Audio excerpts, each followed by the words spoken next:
यार आसिफ, तुम्हें याद है? क्या क्या याद है भाई? हैं? अरे वो बचपन की बात। कौन से बचपन की बातें यार? हजारों बातें हैं, कौन सी याद करूं मैं? है अरे यार याद नहीं है, जब हम 5वीं क्लास में पढ़ते थे।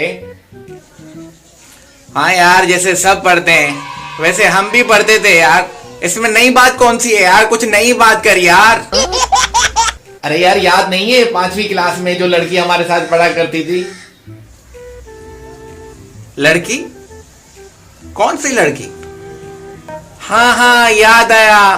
वो समरीन, चुड़ैल, छोटे बालों वाली। हाँ हाँ हाँ। हाँ हाँ समरीन, यार पता है ना वो हमसे कितना लड़ती थी, कितनी पिटाई करती थी हमारी।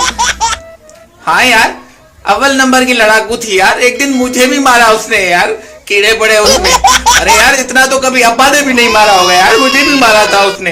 पर शायद यार अब वो बदल गई हो, उस बात को टाइम भी तो गुजरा है। यार पता है वो मुझसे शादी करके भी नहीं बदली। हाँ?